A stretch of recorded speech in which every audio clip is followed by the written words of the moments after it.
Baby farming. Have you ever heard of such a thing? In the late Victorian period, it became a widespread practice. Babies, particularly babies born out of wedlock, could be handed with a sum of money into the care of surrogate mothers.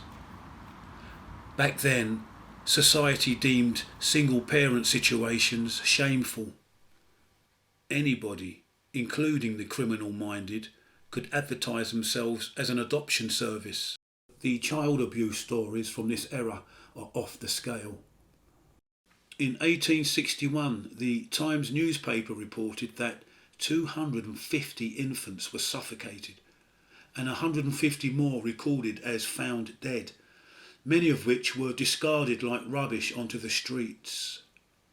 The report noted that infancy in London has to creep into life in the midst of foes. In 1870, Margaret Waters of Brixton placed 27 adverts claiming to be a married couple wanting to adopt a young child because they were unable to have one of their own. Her asking price was £4.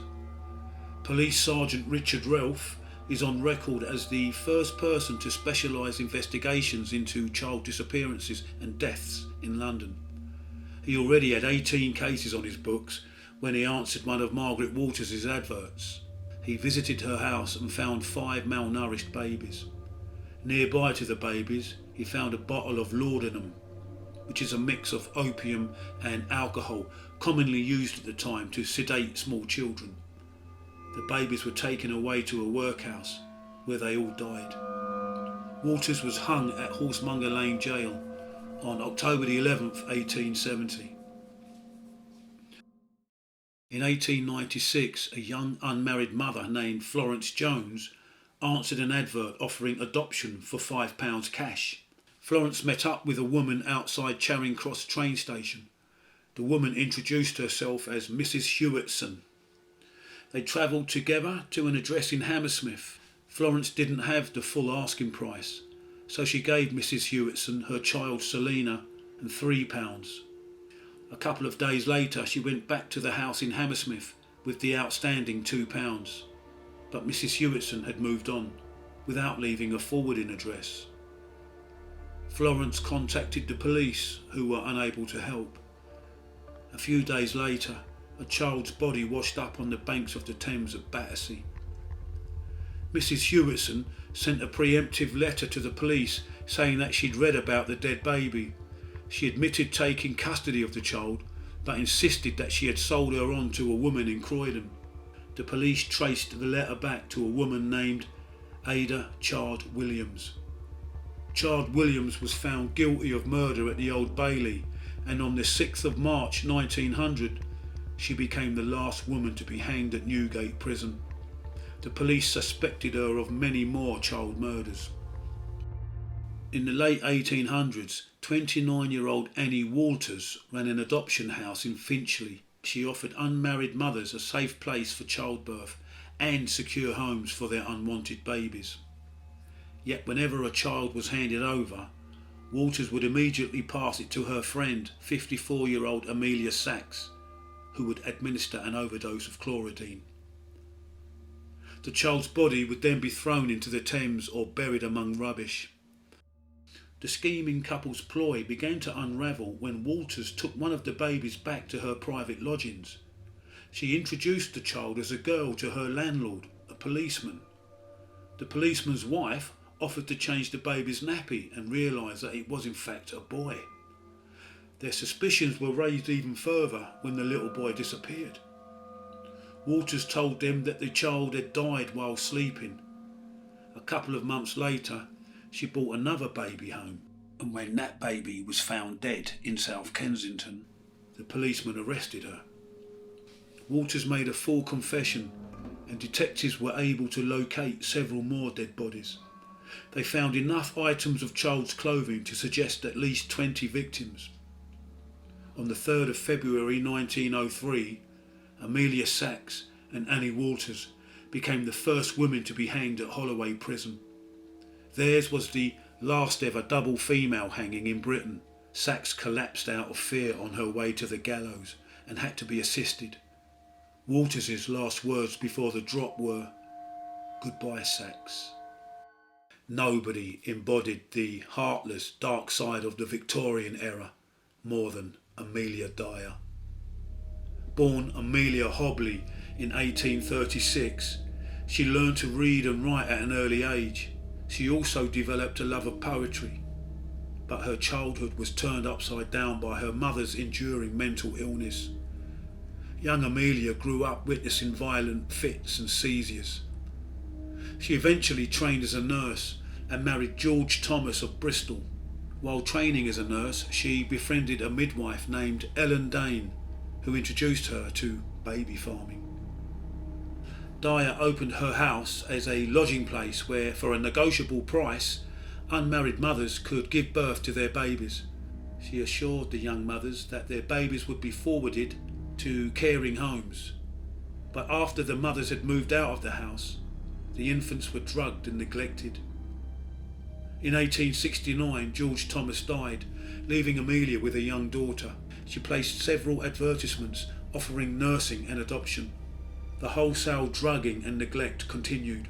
In 1872, she married William Dyer, and they had 2 children. Unless I'm missing some information here, it appears that she never killed any of her own offspring, just other people's. Her relationship with Mr. Dyer failed and she left him. At this point in her war against Innocence, she realised that drugging and neglecting children took too much time. The quicker they died, the more money she'd get to keep for herself. This is where the killing spree accelerated. As soon as an unsuspecting mother had handed over her child and walked away, Dyer would move in for the kill. With so many death certificates being issued, it's no wonder the authorities became interested.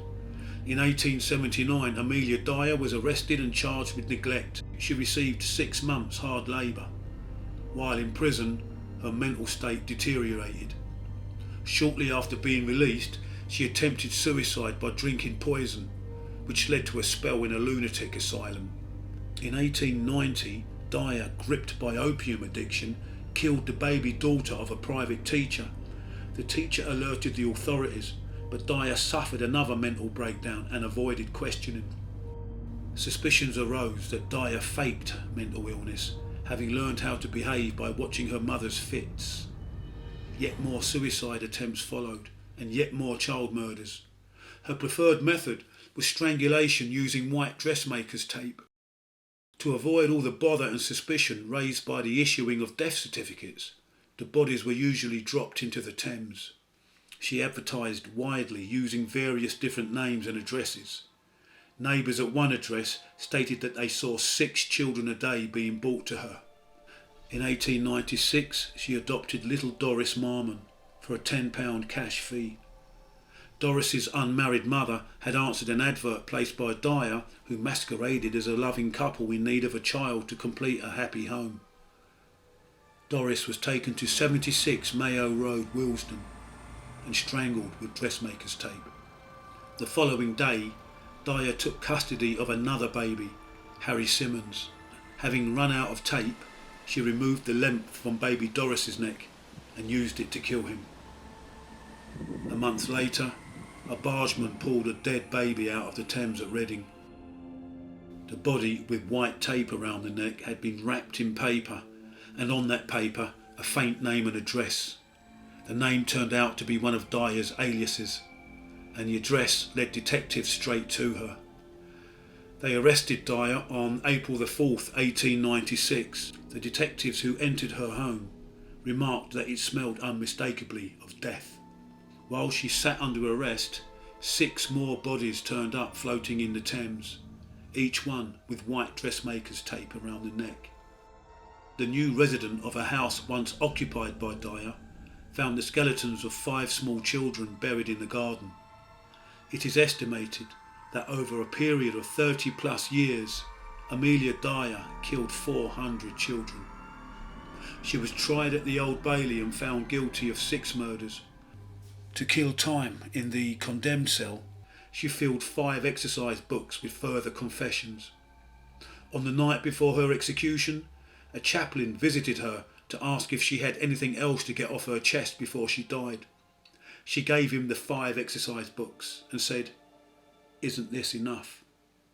Dyer was hanged at Newgate Prison, 9 a.m, Wednesday the 10th of June, 1896. Asked on the scaffold if she had anything to say, she replied, "I have nothing to say." The whisper is that after Dyer was launched into eternity, her daughter Polly carried on the killing. But let's leave it there. Here's to every child that didn't make it. And here's to Metropolitan Police Sergeant Richard Ralph, the first British policeman to specialise investigations into child deaths and disappearances. He certainly had his work cut out. Ralph once posed as the father of a fictitious child in order to identify a suspect. Hats off to his memory. The biblical proverb comes to mind: "Do unto others as you would have them do unto you." And there's an ancient Japanese proverb that just about says it all: respect old people and be gentle with children. Say no more.